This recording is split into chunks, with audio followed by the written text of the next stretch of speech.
Good morning, Bitcoiners. Welcome to Bitcoin for Me. I'm Mortals channel. We're going to talk about Bitcoin, crypto assets, technology, and the future. Bitcoin for Me, I'm Mortals is also a book available on Amazon. And if you want it for free, just let me know in the comments and I will give it to you for free. This is not financial advice, this is education and entertainment. Okay, as you can see, I am uploading less videos, or less frequently now. And I think I got another channel in Spanish, and it's very difficult to keep up with both channels. And this, to be honest, this channel is not it's not working out as well as I thought. But thank you very much. I know there's a few people that are following me there, and I'm very grateful for that. But I'm gonna this video in English, and I'm gonna do it less frequently from now on. It's maybe just once a week, something like that. I don't want to give it up, but yeah. So and also I'm probably going to try different formats, different ways, more tutorials, more sort of educational content. Okay, today we're going to talk about inflation, because we have news from the CPI inflation from the US, and how it's going to affect Bitcoin, and how it's going to affect you, and what can you do to protect your wealth against inflation, right? So Bitcoin at the moment is not really reacting too much. It went down a little bit with the news, but it's sort of stable now around the $39,000 price, and all the others are more or less the same. Market is kind of red, kind of green, but it's nothing. It's just in the last 24 hours it's basically flat, completely flat. Look at this, 0.1%, 0.4%. It's totally flat. The fear is high. We're in extreme fear still, because it's the situation with inflation, with the war, too many uncertainties, and markets don't like uncertainties. And yeah, by looking at the candle chart, we can see that the market is trying to find another floor around this 39, 38 level, and to see what happens. See any news, any good news or any bad news. Nobody knows which direction is going to go from here. Nobody knows. Hopefully up. Also, well, obviously the war in Ukraine is flaming the global inflation even more. Just before the war, we already have high inflation. Let's remember that CPI in the last month, it was around 7.2%. Now it's 7.9%, so it's even higher. But it's going to go much higher than this. I mean, there's no question about it. And in fact, CPI inflation is a lie. It's not real inflation. Real inflation is much higher. Just go to the supermarket and look any product that you want. Oil, potatoes, biscuits, doesn't matter. Compare it to last year. If you can remember, or if you got the tickets from last year, compare the price and you will see increases, sometimes 100%, 200% in some products. So it's not really 7.9%. It's a lot more than that, unfortunately. And look at the price of electricity, oil, and rent, and you will find that inflation is very, very high. Obviously, this is related to all the sanctions and on the war in Ukraine and this and that, and this hopefully will stop soon. There are some signs that Russia is showing some signs of weakness. They might be forced to negotiate, to sit down and negotiate, or maybe Putin is in trouble. We don't know. I just want to think that this is going to end soon for the people of Ukraine and for the sake of the rest of the planet. But let's see for more news about this. I just want to show you this piece of news. This is a Cuban Bitcoin Twitter and Bitcoin YouTuber called Eric.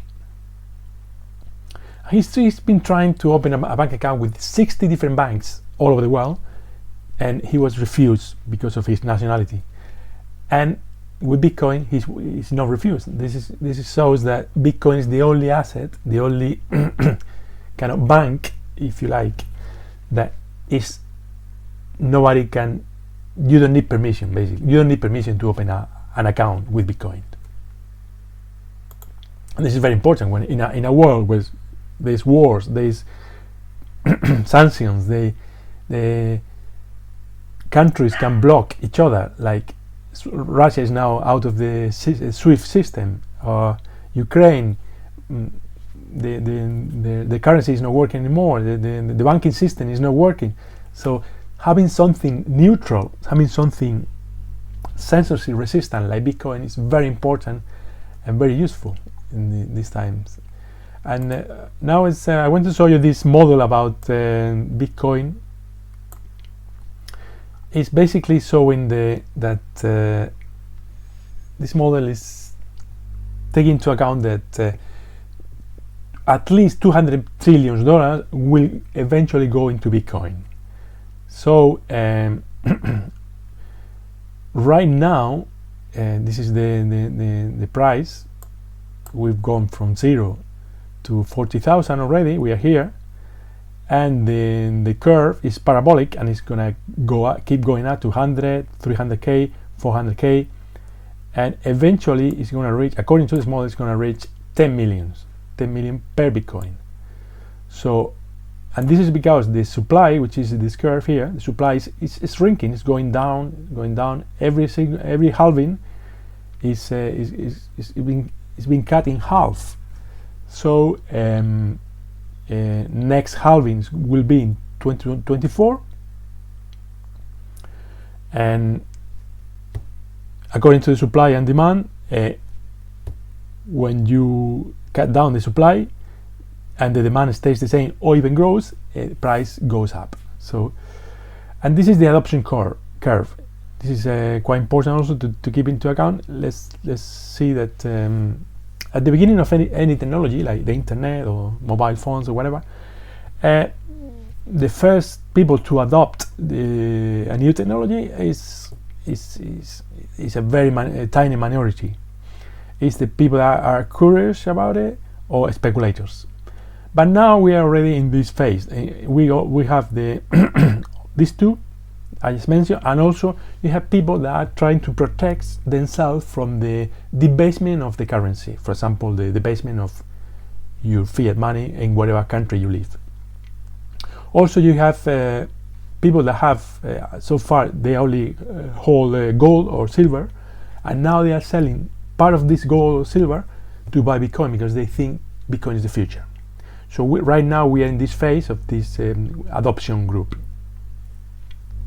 But from now on, we are going to expect sovereign countries coming into Bitcoin, governments putting Bitcoin into the balance sheet, corporations buying Bitcoin, and also layer 2 and 3 applications using Bitcoin as a solution for payments. So when that happens, and this, according to this model, these new adopters are going to happen from now until 2028, the price will go to 1 million. Basically, in 2028, according to this model, we are going to 1 million per Bitcoin. So right now, at 40,000 is really, really cheap. And after that, you will have real estate and all bonds and even more pools of money coming into Bitcoin. And these pools are very, very wealthy, and it's going to increase the price from 1 million to 10 million per Bitcoin. So there you go. The future is bright, especially now with this inflation. Also, Credit Suisse, the Swiss bank, is saying that we are witnessing a new economic agreement, world economic agreement. Let's remember that after the Second World War, there was a huge crisis, and countries got together in the Bretton Woods agreement, and they decided that the dollar was going to be the global reserve asset, and it was initially it was backed by gold, but then that peg was broken by Richard Nixon in 1971. But the dollar remained the global asset until today. But there are many countries that are not happy with the situation, and they're going to use the current crisis, countries like Russia, countries like China, and even Europe to a point. It's quite unfair that one country can print money like that by pressing a button, and then the US can buy oil, they can buy commodities, they can buy gold, they can buy anything they want with money they just make up by pressing a button.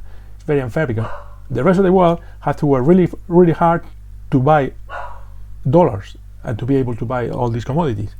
So there are many countries that are not happy about this, and with the current crisis, the sanctions against Russia and China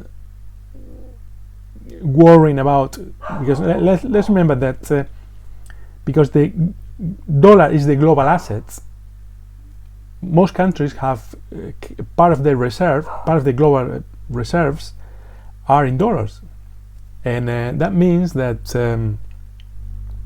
for example, Russia have billions and billions in dollars, and now they've been blocked by the Federal Reserve, and they also have euros, and they've been blocked. So if you as a country have your savings, so to speak, in dollars, it's not really your savings. You depends that the government, the US government, is still your friend. When they stop being your friend because you're having diplomatic problems with a neighbor country, or there's some sanctions to you because whatever. I mean, let's forget that there's embargoes to Venezuela, there's embargoes to Iran and many other countries. So when the US is not your friend, all the dollars you have are worthless. So all these countries, or let's say almost every country in the world, is now worrying that hang on, we have our money in dollars and they can block our dollars, so this is not really our money. So they're going to start to sell those dollars and to buy gold or Bitcoin. That's obvious. That's not happening. It's happening already. So this is going to, according to Credit Suisse, this is going to trigger a new Bretton Woods agreement, and they're calling it already Bretton Woods 3. And in this Bretton Woods, the dollar is going to lose hegemony. They're going to lose power, and there's going to be other global currencies. For example, also we are moving into the CBDCs, and it's going to be a digital dollar, a digital yuan, a digital euro, and all of these are going to be shared like global currencies. It's not going to be just one global currency, it's going to be more than one.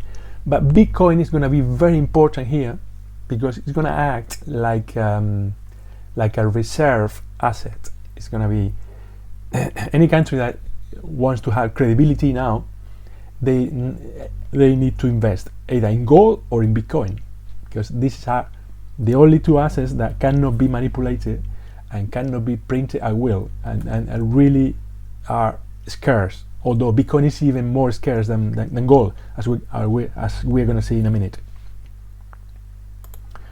Also, it's good news for Ethereum with the consensus layer contract. They already have 10 million ETH stake. So this is good. This is total value locked, which is a very good parameter to measure how much money is in the network and how much money investors are how much trust is in the network, basically. So this is going to be, in the long run, it's going to be very good for the price of Ethereum. Also, let's talk about inflation. This is from Charlie Vilejo, and this is just the price of renting an apartment, a house in the US. It's gone up year on year. It's gone up 17%.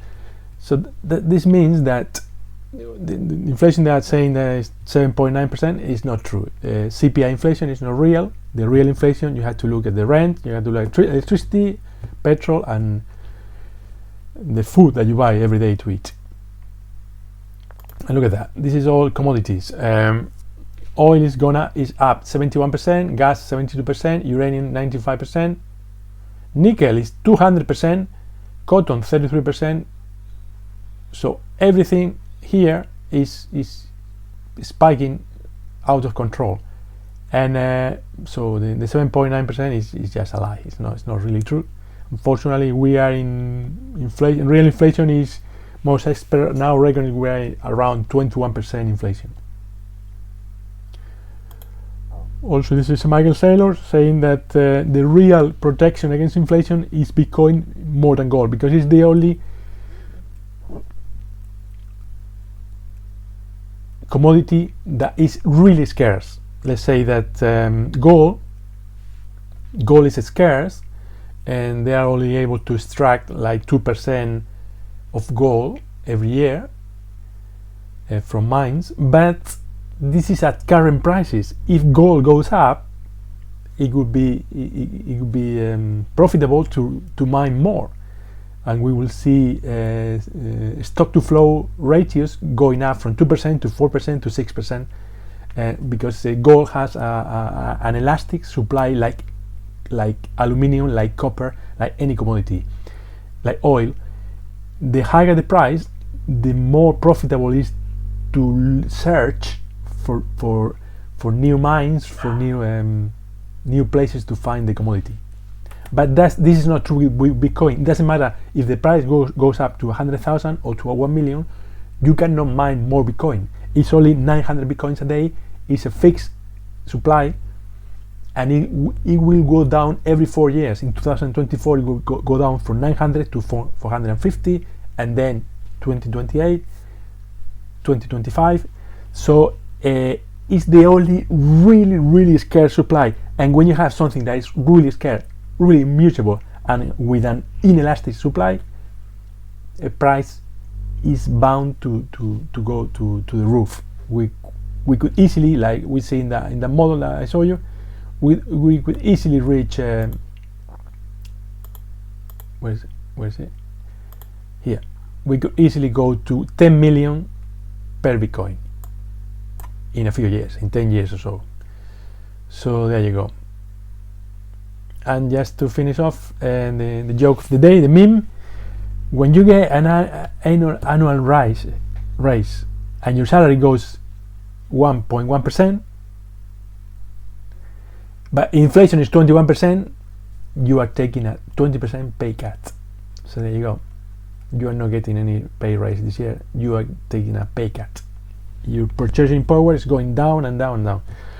The only solution for this is Bitcoin. Invest as much as you can in Bitcoin right now while it's cheap, because eventually something's going to happen. A big corporation, a big country is going to start buying Bitcoin by the million, and the price is going to skyrocket to the moon. This is going to happen sooner or later. You've been warned, and this is not financial advice. Remember to press the notification bell, so I will let you know, and the algorithm will let you know when there's any video, because I don't know when I'm going to be the next one. It's probably going to be one day next week. I'll try to release one every Friday, for example, but I'm not sure if it might be a little bit earlier, if there's good news or not, or bad news, or a little bit later. Thank you very much for watching. I will see you next week. Bye bye.